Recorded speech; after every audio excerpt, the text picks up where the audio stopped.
Hello, Whisky Hobbit here. Today I'm reviewing two Paul John whiskies from both bottled by Cadenheads. This one, which arguably is my favourite Paul John ever made, and this one, which is Paul John 6 years old, which was released about the same time, roughly. The main difference between these two is this is from a single cask and is unpeated. This is 5 casks vatted together and then matured for a little bit longer in Campbelltown. So basically, I really like the Paul Johns from Cadenheads because they will be. They normally get, I think it's 5-year-old spirit from 5-year-old whiskey from Paul John. Take it over to Campbelltown, transfer it into their own barrels, and then leave it there for an extra year, 2 years, 3 years, and they keep going. And soon, I think in the next few years, they should have a 10-year-old, which would be really interesting. It's quite difficult for Paul John to do a 10 because they have done one, but I'm pretty certain they've done one. The problem with it is being in India, the evaporation rate of alcohol is a lot higher than it is in Scotland. So it's the same with rum. Like rum often is moved to different countries where it can mature much more slowly, like France or whatever, or Scotland. And just because if you try and leave it there, the angel share is so great, especially in the Caribbean. I think I've mentioned this, they call it the duppy share, which basically is like a devilish creature rather than an angel sort of thing, because it's just such a high amount that you're going to lose. I really like both of these, and I would argue that the Cadenhead releases of Paul John are some of the best and most interesting. Mainly because, try the standard range, definitely. I love Paul John, I think it's really good. I just really like these because it'd be the same with if I saw a Ardbeg 10 versus an Ardbeg 10 by Cadenheads. I'm probably going to want to try the Cadenhead one because it's a single cask or very limited bottling, and it's interesting. It's at cask strength, those sort of things. So yeah, I'll give these a little go. But yeah, this one, just to let you know, this was a mistake that Cadenhead made, which was one of the best mistakes they've ever done, in my opinion. They had 5 casks, 3 peated, 2 unpeated, and there was a bit of a mix-up in what they were supposed to be doing with the casks, and then they end up just blending them together to create this, of which there are 564 bottles. So it's still kind of like a single sherry cask matured Scotch in terms of numbers, but it's still way more than it should have been, because it should have been 5 individual single cask releases, which would have been quite interesting. But I like the fact that they blended it. It worked well. It was a mistake, but it worked well. So I'm just going to talk about this for a second. So the unpeated ones from the Cadenhead selection are really good. I really like them. They work really well. You get quite a nice light, nutty tropicalness to it. Kind of like almondy, pineapple-y sweetness. It's nice. It's really good.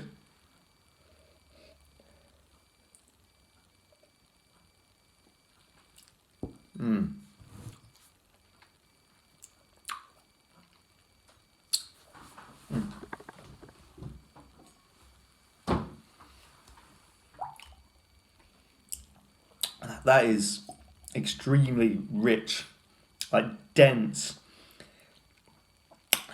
sugar syrupy kind of intense sweetness to it. Oh, it's like in terms of flavour, it is a bit like someone's taken the sugary sweetness from loads of fruits and condensed it into some sort of paste. It's really strong. I'm just going to add some water there, let it breathe for a minute. And then I'm just going to have a quick drink.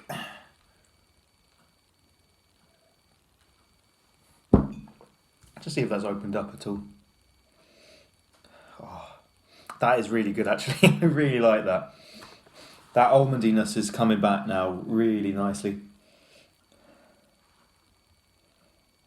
Yeah, it's really good. It's very nutty and sweet and almost savouriness to it, like a slightly bacony sweetness. But yeah, that's fantastic. Yeah, and a nice sort of almost juicy creaminess to it. And now the peated.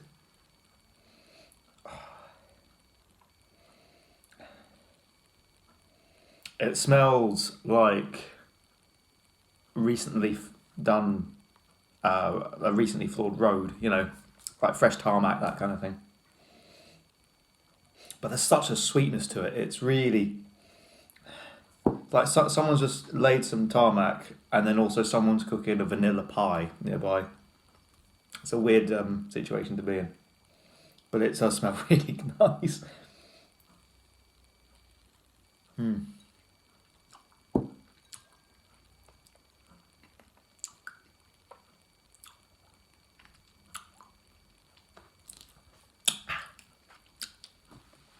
Oh, that is fantastic. The smokiness is really kind of well integrated with the whiskey. It's not a big, intense like Isla. Well, it is Isla-y smoky, but it's not the same. It's more like a Campbelltown smoky whiskey, where it's less about the smoke and more about the entire picture.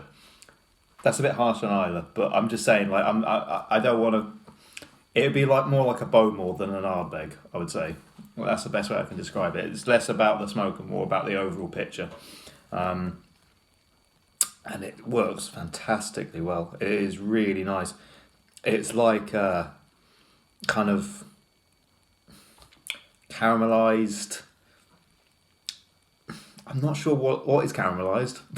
Caramelized meats, that kind of thing. Smoked meats that have been caramelized, and there's an element of just a little bit of fruitiness on top. It is really, really nice. It's like the nicest sweet fruit breakfast you could ever get with a bit of bacon.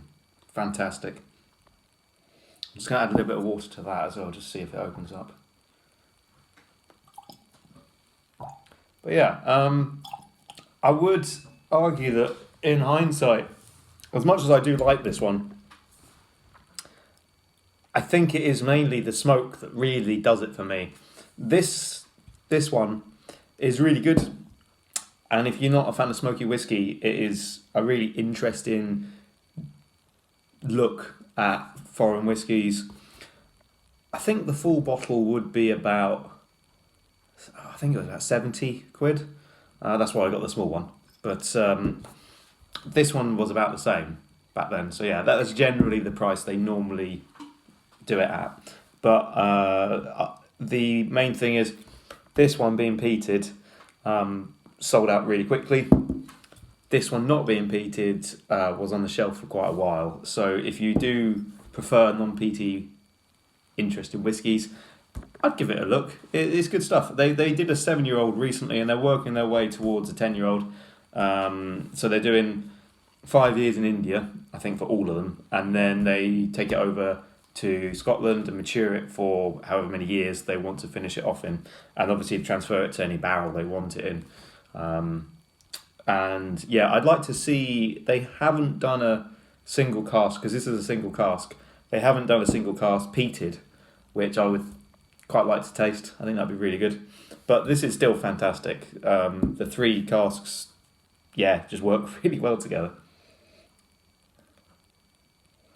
So with a bit of water, this has become quite juicy, melony, sweet, soft as well.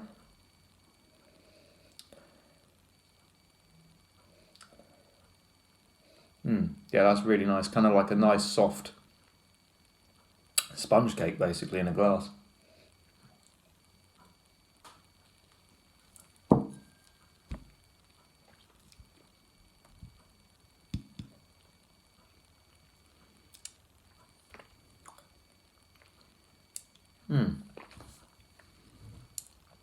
It's almost rum-like. It's got such a sweetness to it. It's really nice. I like rum, so yeah, it's a little bit of a spicy sweetness, like yeah, very cakey. Oh, that's really good. And then the peated, just to finish off.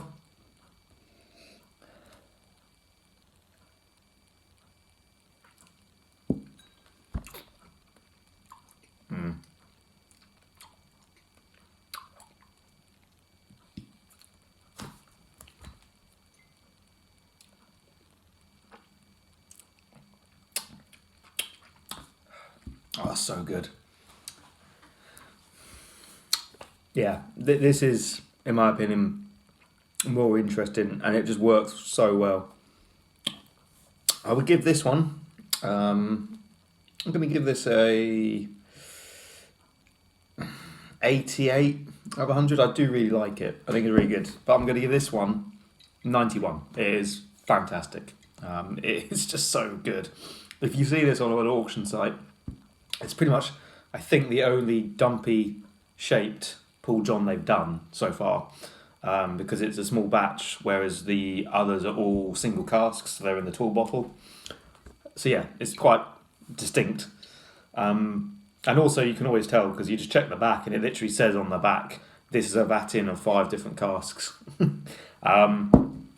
That is fantastic, and it's just an example of what you can do with a 5-year-old whiskey and then 1 year in Scotland. It's brilliant, absolutely brilliant. And I think they've been doing the same with a couple of their rums actually recently.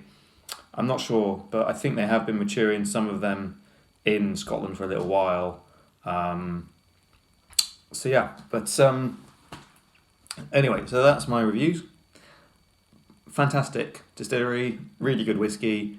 Independent bottles of Paul John at cask strength are normally brilliant. So yeah, just keep an eye out for them. And I think, I don't know if I mentioned, Cadenhead is working towards a 10-year-old, which will be 5 years in India, 5 years in Scotland. So that will be very interesting to see how that develops. But yeah, okay, cool. Until next time.